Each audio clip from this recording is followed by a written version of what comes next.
On the night of November 4th, 1934, at 9:15 in the evening, Bumpy Johnson walked alone down 145th Street in Harlem, his footsteps echoing against the brownstone facades that lined both sides of the street.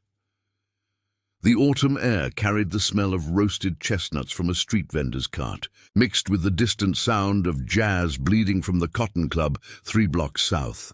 To any observer, Bumpy appeared relaxed, unhurried, just another well-dressed black man heading home after a long day. His navy blue suit was pressed perfectly, his fedora tilted at precisely the right angle. His hands stayed visible, swinging naturally at his sides. He hummed a Cab Calloway tune under his breath, but Bumpy Johnson wasn't taking an evening stroll. He was walking into a carefully orchestrated execution. 14 armed men waited in the shadows of 145th Street, positioned in doorways, on rooftops, behind parked cars.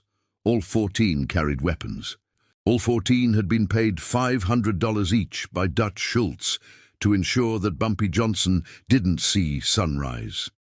The Dutchman had grown tired of Bumpy's resistance to his takeover of Harlem's numbers racket, tired of the strategic mind that had outmaneuvered him for 3 years, tired of losing money, losing face, losing control. So Dutch Schultz had done what Dutch Schultz always did when subtlety failed.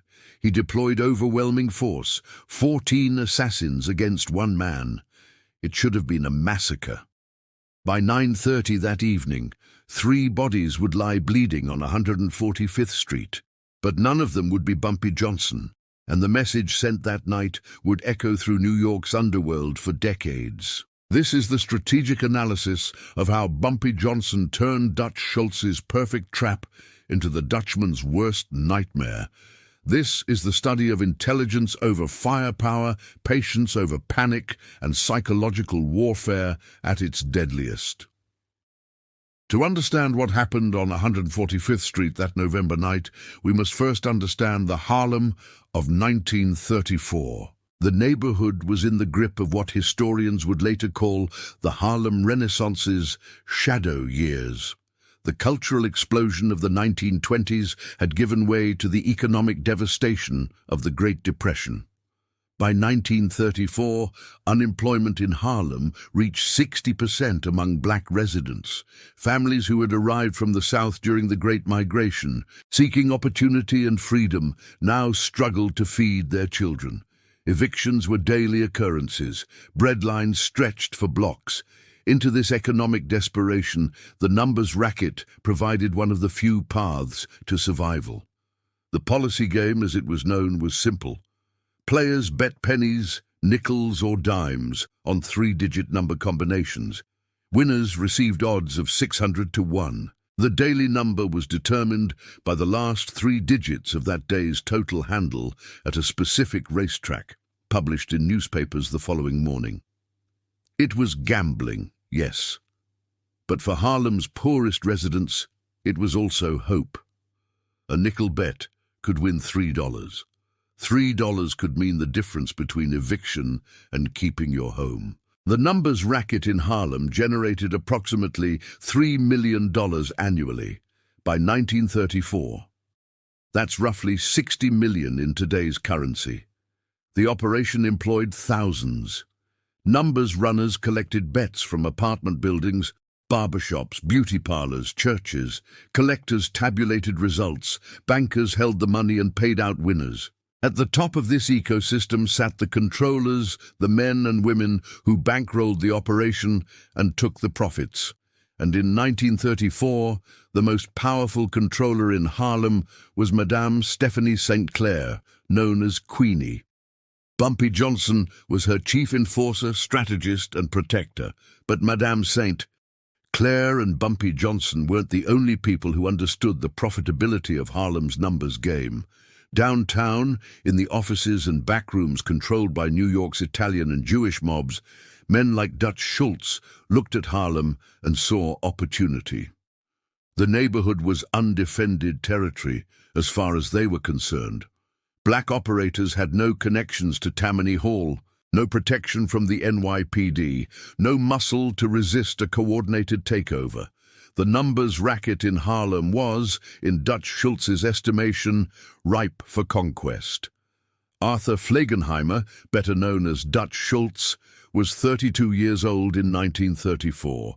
He controlled bootlegging operations across the Bronx and Upper Manhattan, ran protection rackets in dozens of neighborhoods, and had a reputation for explosive violence that terrified even hardened criminals. Dutch didn't negotiate. He didn't compromise. He took what he wanted, and anyone who resisted ended up in the East River or buried in the Bronx. By 1934, Dutch Schultz was generating an estimated $20 million annually from his various criminal enterprises. But he wanted more. He wanted Harlem's $3 million numbers operation under his control. Dutch's first move came in 1931. He sent representatives to meet with Madame St. Clair and other Harlem numbers bankers. The message was simple. Partner with Dutch Schultz, give him 70% of profits and enjoy his protection. Refuse and face the consequences. Most of Harlem's smaller operators, terrified of Dutch's reputation, agreed immediately, but Madame St. Clair refused, and Bumpy Johnson stood beside her. The war began. Over the next 3 years, Dutch Schultz systematically attacked Harlem's independent numbers operators. He bribed NYPD officers to raid Madame St. Clair's establishments while ignoring his own. He sent armed men to beat numbers runners who worked for independent banks. He firebombed 3 policy stations that refused his partnership. He kidnapped 2 of Madame St. Clair's bankers and held them until she paid ransom. The pressure was constant, methodical, overwhelming. One by one, Harlem's independent operators either submitted to Dutch or went out of business. By late 1934, only Madame St. Clair still resisted, and the only thing standing between Dutch Schultz and total control of Harlem was Bumpy Johnson. Bumpy was 29 years old in 1934, though he carried himself with the authority of a much older man. He stood 6 feet tall, powerfully built but not bulky, with a sharp intelligence that showed in his eyes. He had arrived in Harlem from Charleston in 1930, fleeing a murder charge in South Carolina. In Charleston, he had watched the Ku Klux Klan terrorize his community with impunity. He had seen black businesses destroyed, black families driven from their homes, black men lynched for imagined offenses. He had learned at a very young age that the official legal system would never protect people who looked like him. So he developed his own code, his own system of justice, his own methods of protection. When Bumpy arrived in Harlem, he quickly attached himself to Madame St. Clair, recognizing in her a kindred spirit. Queenie was brilliant, fearless, and uncompromising in her resistance to white criminal organizations trying to muscle into Harlem. She became his mentor. He became her protector. Together, they built a numbers operation that treated Harlem's residents fairly, paid winners promptly, employed hundreds, and reinvested profits back into the community. Bumpy's role was enforcement and strategy. When runners were robbed, Bumpy recovered the money. When rivals tried to sabotage operations, Bumpy neutralized the threat. When police demanded bribes beyond the agreed amount, Bumpy negotiated from a position of strength. But Bumpy Johnson's real weapon wasn't his capacity for violence, though that capacity was considerable. His real weapon was intelligence gathering. Bumpy had spent 3 years building an information network throughout Harlem that rivaled anything the NYPD possessed. Barbers, bartenders, shopkeepers, street cleaners, doormen, prostitutes, taxi drivers, hundreds of people fed information to Bumpy Johnson. He knew which NYPD officers were on Dutch Schultz's payroll. He knew which judges accepted bribes. He knew the locations of Dutch's policy banks, the names of his collectors, the routes his money traveled. Bumpy Johnson turned information into power. And in November of 1934, That information network saved his life. The intelligence came from a doorman at the Theresa Hotel named Marcus Cole. Marcus worked the evening shift, 6 p.m. to 2 a.m., standing outside Harlem's most prestigious hotel and greeting guests. But Marcus also had a second job. He watched, he listened, he remembered. And every week, Marcus met with Bumpy Johnson and reported everything he had seen. On November 1st, 1934, Marcus reported something unusual. A white man, clearly not a hotel guest, had approached him at 11 p.m. and asked questions. Where does Bumpy Johnson live? What time does he usually come home? Does he walk or take a cab? Does he travel alone? Marcus, playing the helpful doorman, had fed the white man false information, but the questions themselves were concerning. Bumpy paid Marcus $50 for the intelligence and immediately activated his network. Within 24 hours, reports flooded in from across Harlem. 3 white men asking bartenders about Bumpy's routines. 2 unfamiliar cars parked on 143rd Street for hours, occupants just watching. A policy runner approached by strangers offering money for information about Madame St. Clair's operations. The pattern was clear. Dutch Schultz was planning something big. Bumpy had faced assassination attempts before. In 1932, 2 of Dutch's men had tried to shoot him outside the Apollo Theatre. Bumpy had seen them coming, ducked into the crowd and escaped unharmed. The attackers were found a week later with their hands crushed by a blackjack, a message from Bumpy about what happened to men who came after him. In 1933, a car bomb had been placed under Bumpy's vehicle. He discovered it during his nightly security check and had it removed. The bomber was never identified, but a Dutch Schultz associate died in a car explosion 2 months later. The coincidence was noted, but the November intelligence suggested something different, something larger. The number of people asking questions, the coordination of surveillance, the focus on Bumpy's specific movements. This wasn't a simple hit. This was a military operation. Dutch Schultz was preparing to eliminate Bumpy Johnson decisively, permanently, publicly. Bumpy needed to know more. On November 2nd, Bumpy met with his closest associates in the back room of the Red Rooster, a club on 138th Street, owned by a Harlem entrepreneur who owed Bumpy several favors. Present were Junie Bird, Bumpy's bodyguard and enforcer, Nat Pettigrew, who ran intelligence operations, and Caspar Holstein, an older numbers banker who had survived Dutch's first attempts at takeover and now operated under Madame St. Clair's umbrella. Bumpy laid out the intelligence, asked for analysis, asked for options. Junie Bird, a former boxer who had killed 3 men in the ring and 2 more on Harlem streets, suggested immediate retaliation. Hit Dutch's operations in the Bronx, burn his policy banks, send the message that Bumpy Johnson wouldn't wait to be attacked. Caspar Holstein, more cautious, suggested going to ground. Leave Harlem for a few weeks, let Dutch's assassins search for a target that wasn't there. Then return when the heat died down.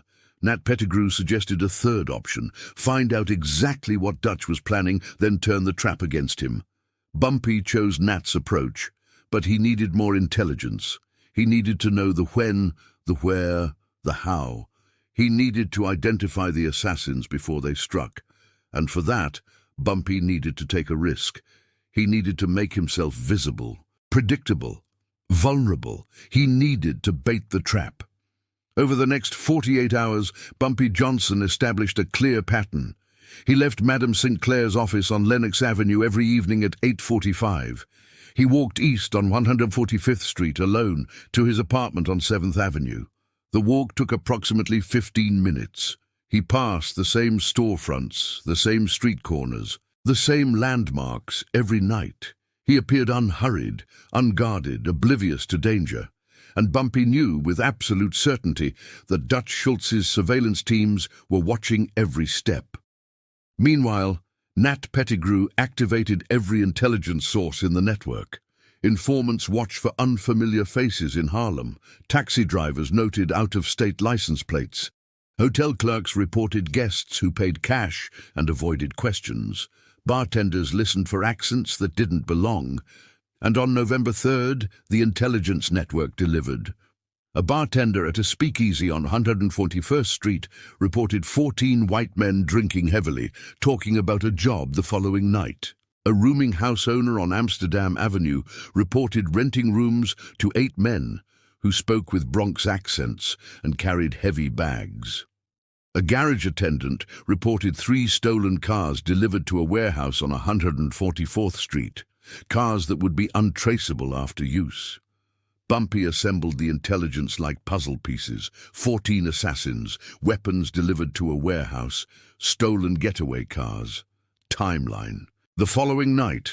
Location, almost certainly 145th Street, Bumpy's predictable route home.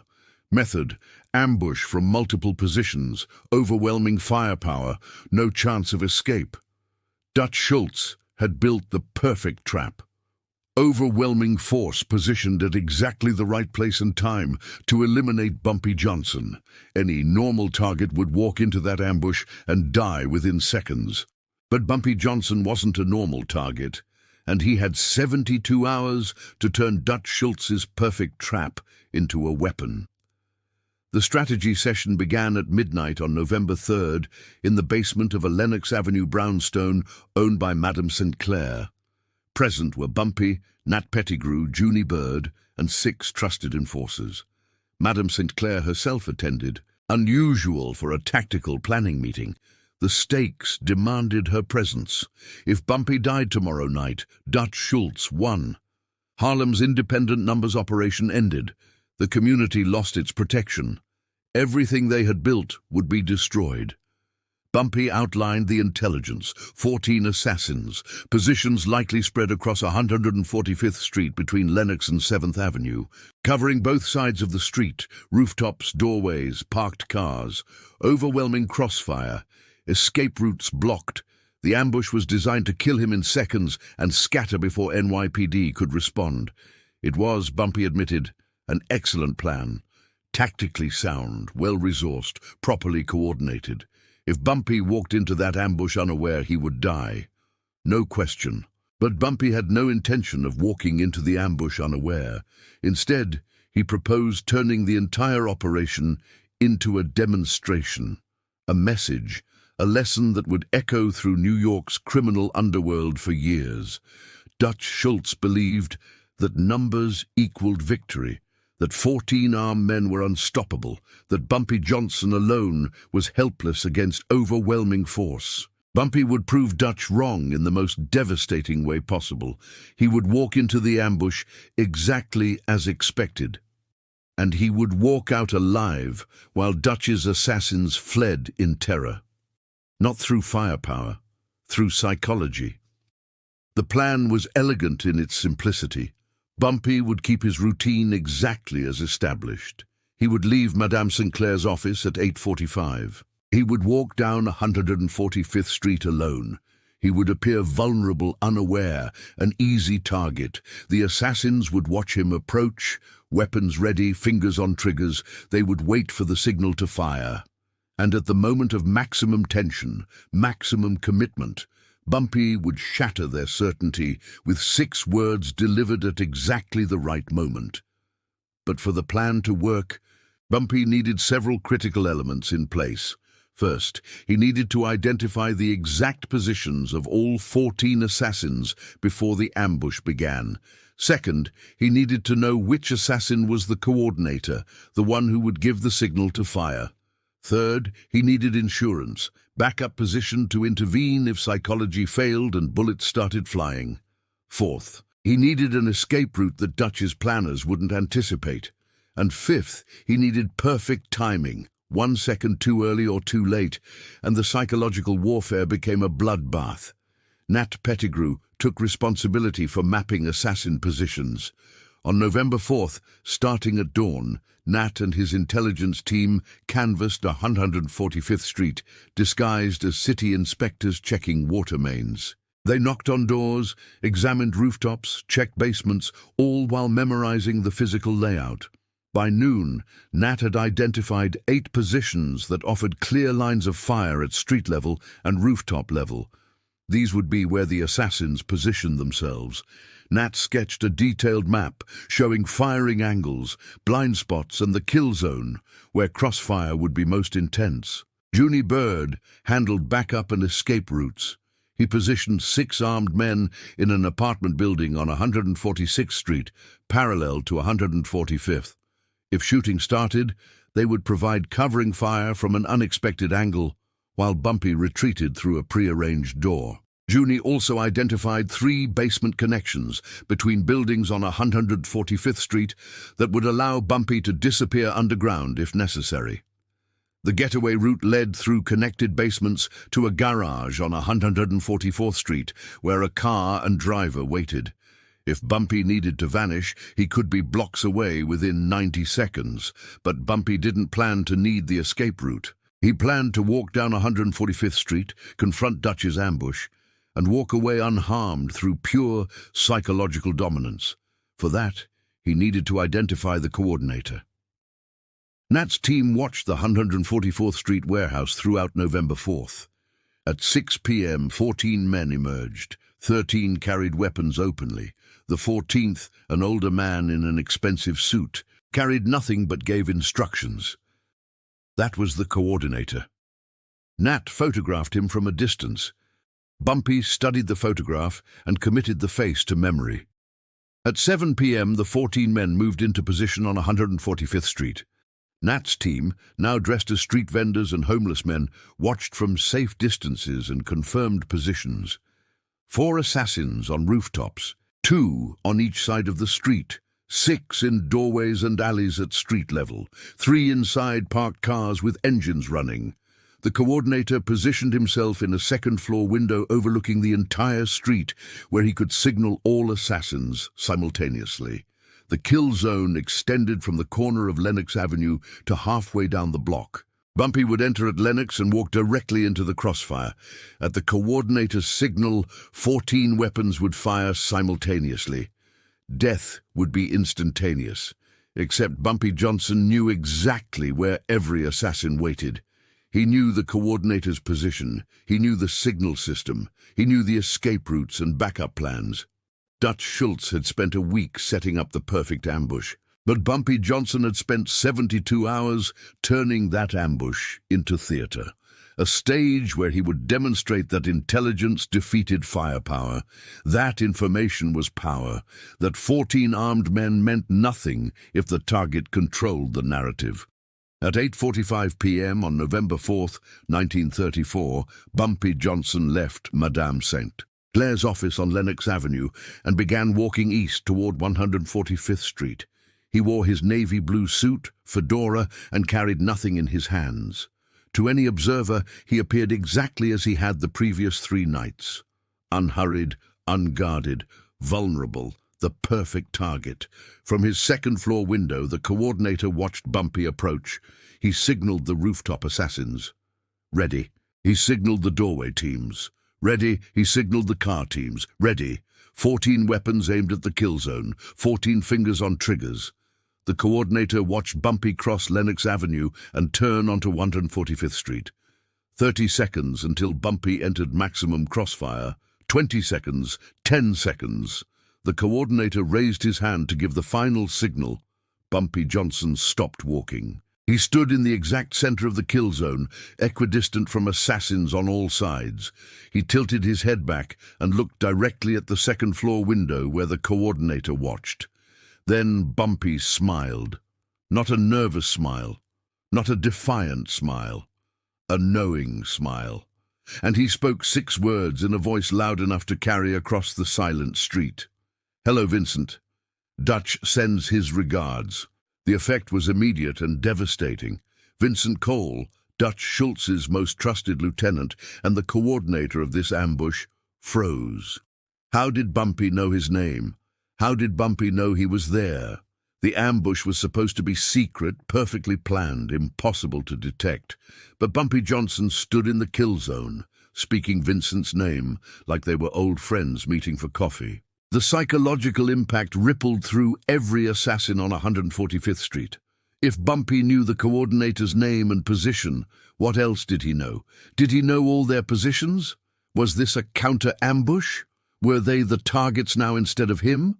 The assassin's certainty evaporated. Fingers hesitated on triggers. Eyes searched shadows for threats. The predatory confidence that came from overwhelming numbers turned into paranoia. Bumpy continued speaking, his voice calm and conversational. "I count 14 guns pointed at me, Vincent. That's an impressive show of force. Dutch must be very concerned about one man to send 14. But before you give the signal, I want you to consider something. I know who you are. I know who sent you. I know where you're staying in Harlem. I know the license plates on your getaway cars. I know which NYPD officers you bribed to look the other way tonight. And most importantly, Vincent, I know where your wife and 2 children live in the Bronx. 747 East Tremont Avenue, apartment 3B. The silence that followed was absolute.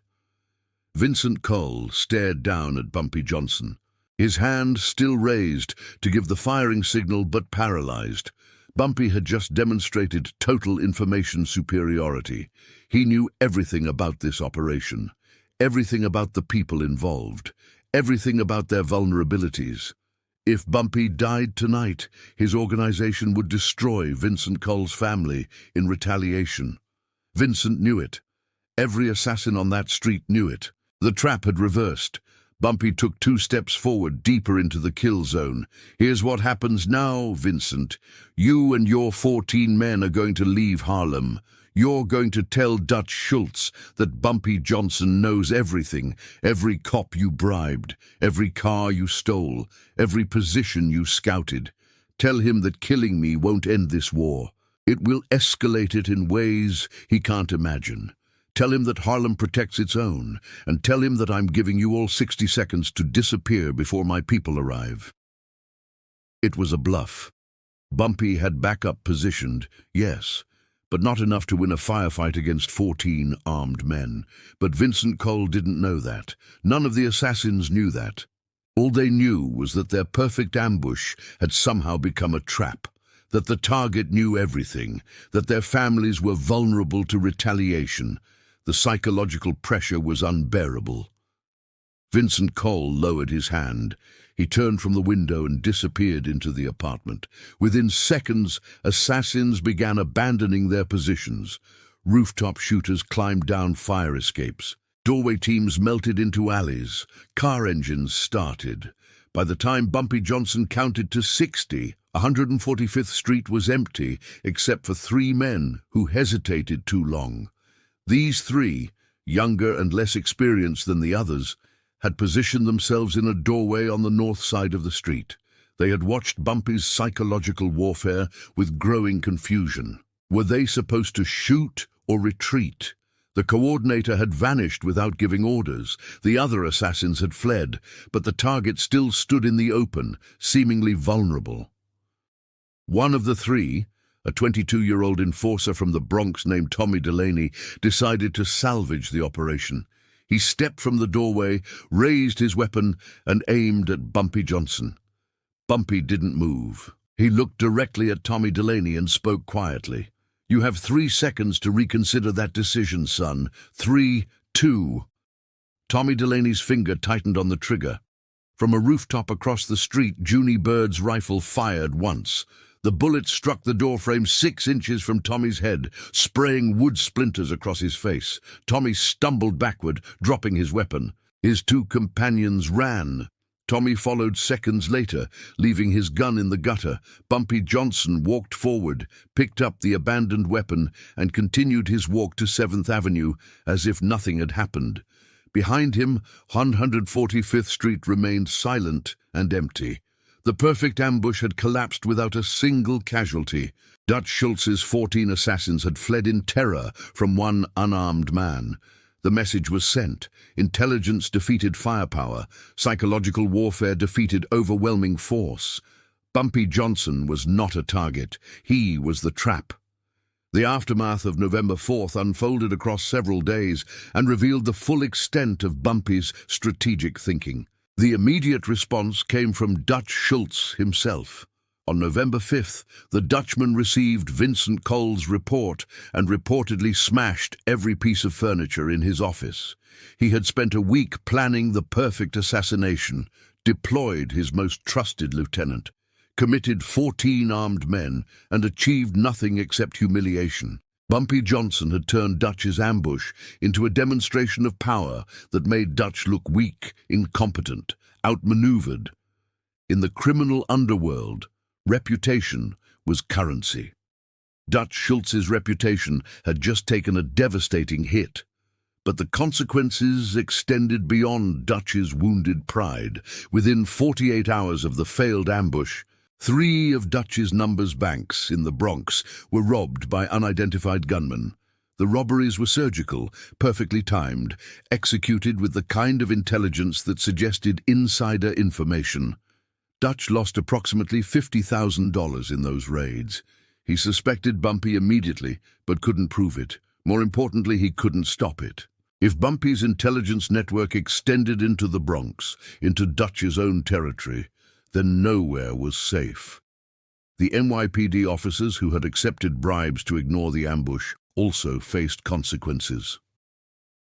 On November 7th, 2 detectives from the 32nd Precinct found envelopes on their desks containing photographs of themselves meeting with Vincent Cole, transcripts of their conversations, and copies of their bank records showing unexplained deposits. No threats accompanied the evidence. None were necessary. The message was clear. Bumpy Johnson knew everything, had documented everything, and could destroy their careers whenever he chose. Both detectives immediately stopped taking money from Dutch Schultz's organization. But perhaps the most significant aftermath was the effect on Harlem's community. News of the failed ambush spread rapidly through the neighborhood's networks. The story grew with each retelling, as stories do, until it became legend. Bumpy Johnson had faced 14 assassins and defeated them without firing a shot. He had turned Dutch Schultz's trap into humiliation. He had protected Harlem from the Dutchman's invasion. The legend reinforced what many in Harlem already believed. Bumpy Johnson was different from other criminals. He was smart, he was strategic, he protected the community. He couldn't be beaten by brute force. This reputation had tangible value. Numbers runners, who might have considered switching to Dutch's organization, stayed loyal to Madame Saint Claire. Residents who might have cooperated with Dutch's men out of fear now refused. Informants who might have sold intelligence to the Dutchman instead fed information to Bumpy's network. The failed ambush didn't just humiliate Dutch Schultz. It strengthened Bumpy Johnson's position in Harlem substantially. Dutch Schultz's response to this situation was predictable. If intelligence and planning wouldn't defeat Bumpy Johnson, then overwhelming violence would. In December of 1934, Dutch escalated the war. He increased attacks on Madame Sinclair's operations from weekly to daily. He firebombed 2 more policy stations. He kidnapped and tortured 3 numbers runners, trying to extract information about Bumpy's intelligence network. He bribed judges to issue arrest warrants for Bumpy on fabricated charges. The pressure was relentless, brutal, designed to force Bumpy into a mistake. But Bumpy Johnson didn't make mistakes. He adapted. For every attack Dutch launched, Bumpy responded with calculated precision. When Dutch's men burned a policy station, Bumpy's enforcers destroyed 2 of Dutch's speakeasies. When Dutch kidnapped numbers runners, Bumpy's network identified the safe house where they were held and orchestrated a rescue.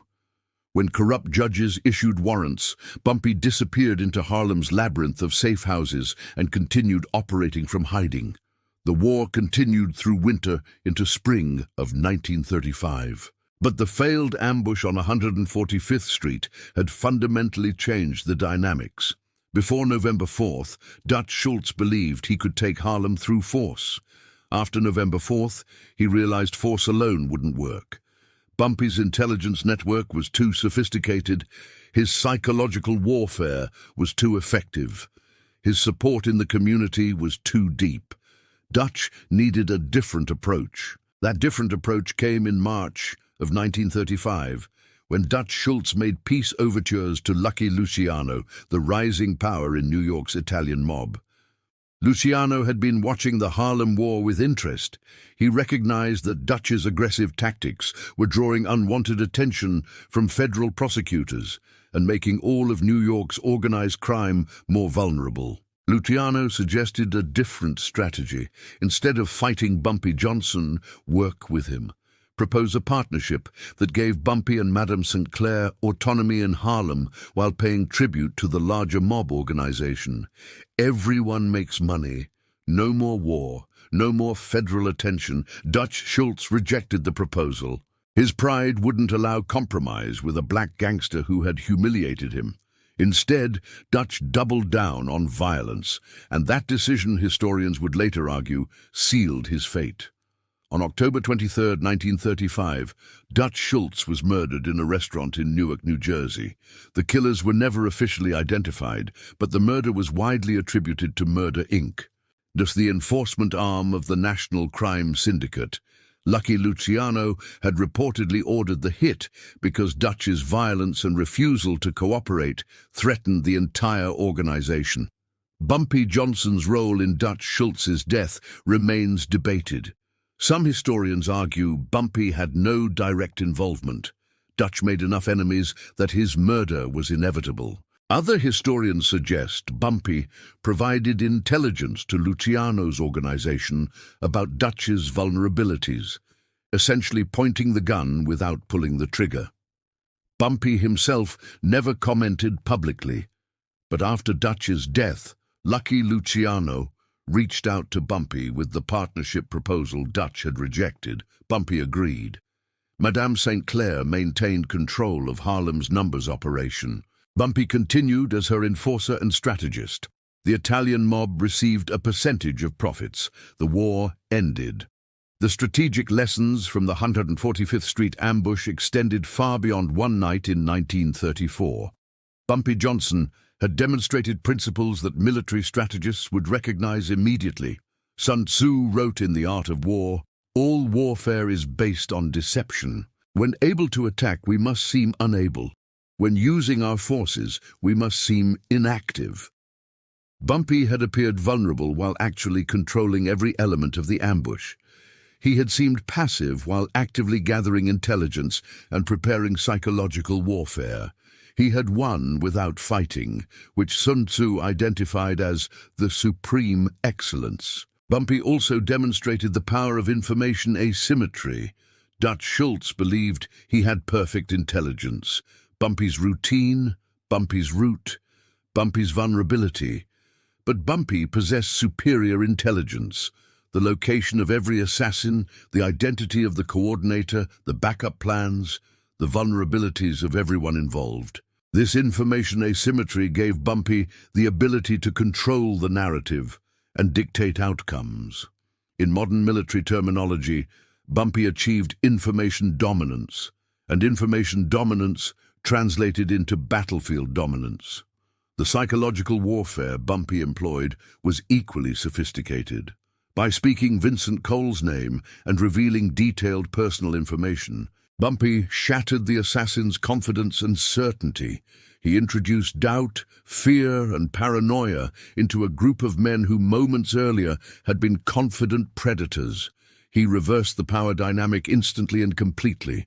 This wasn't luck.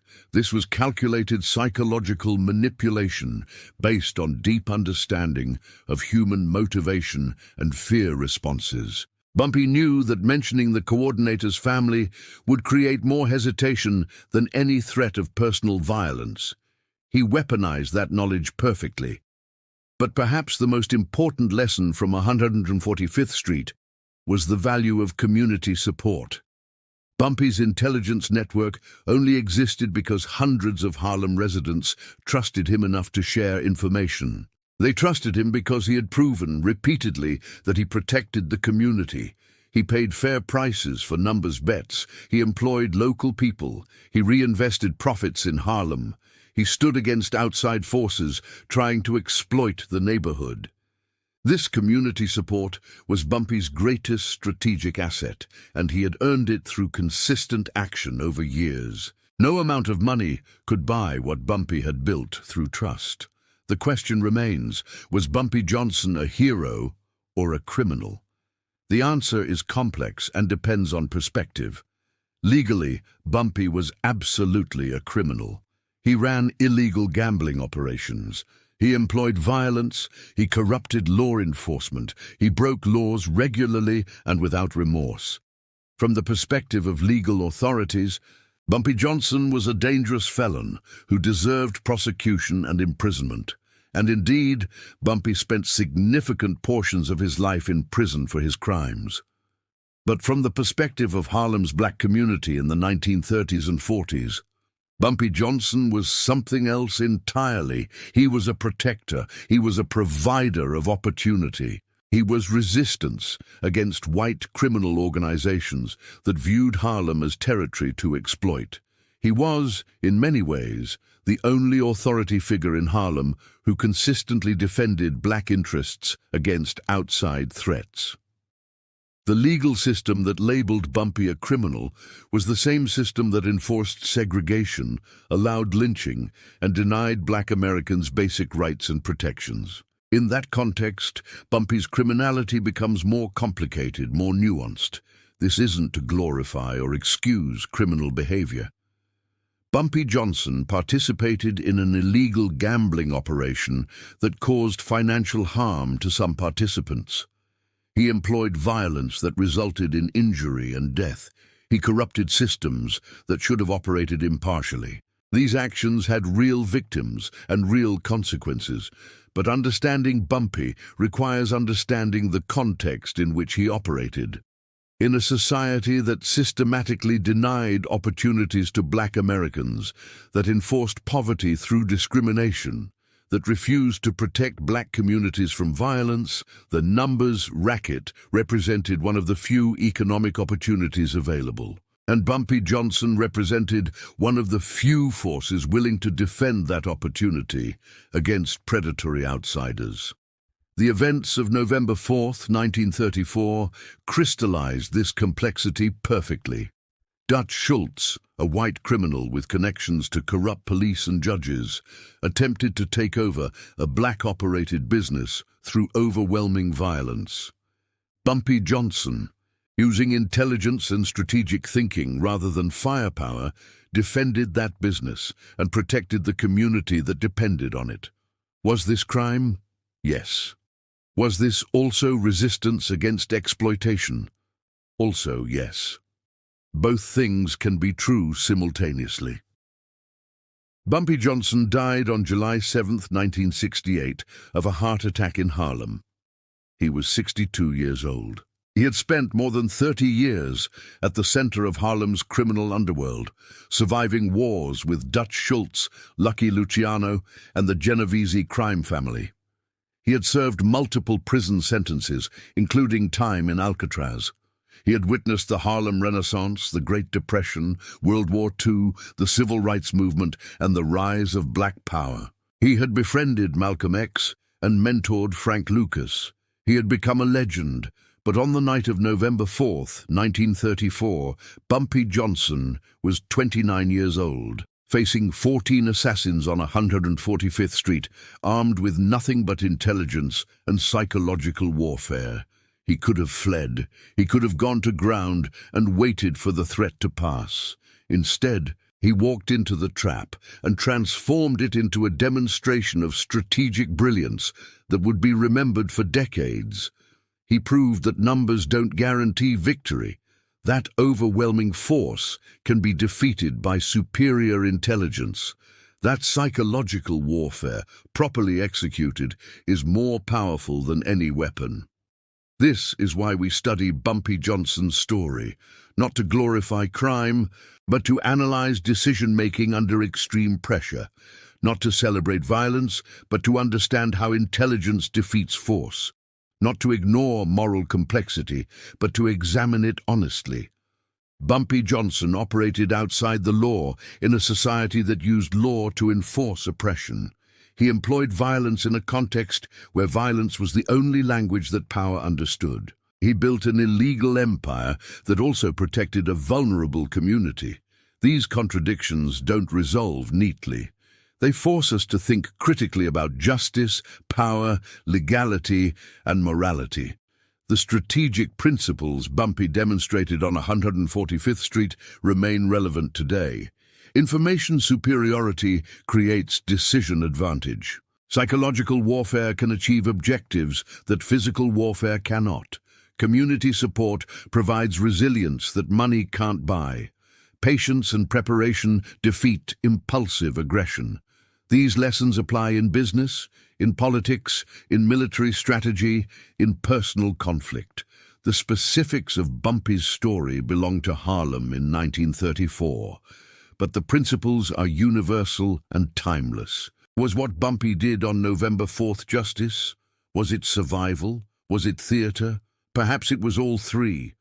Dutch Schultz sent 14 men to murder one man who refused to submit to exploitation. Bumpy Johnson survived through intelligence, courage, and strategic brilliance. He sent a message that echoed through New York's underworld. Harlem would not be conquered. The community would be defended. Intelligence would defeat force. And Bumpy Johnson, reader of philosophy, player of chess, protector of Harlem, would not be intimidated by anyone. The question for you, watching this analysis, is what lessons you take from these events.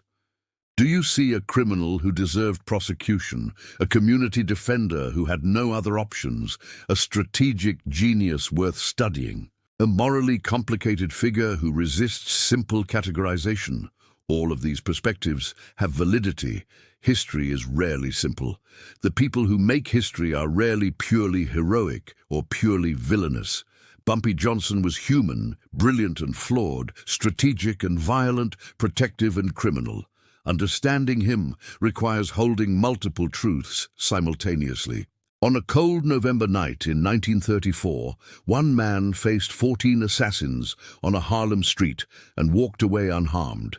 He achieved this not through luck or superior firepower, but through intelligence, preparation, and psychological warfare. The ambush failed, the trap reversed, the message sent, and decades later we're still analyzing how and why. That's the power of strategic thinking. That's the legacy of Bumpy Johnson. That's why his code, complex and controversial as it was, continues to fascinate and teach us about human capability under pressure. This is the story we don't glorify, but we analyze. We don't celebrate, but we study. We don't simplify, but we understand in all its complexity. Because the truth is always more complicated, more interesting, and more valuable than the legend. And the truth about November 4th, 1934, is that intelligence defeated force, psychology defeated violence. One prepared mind defeated 14 unprepared weapons. That's a lesson worth remembering, regardless of how we judge the teacher.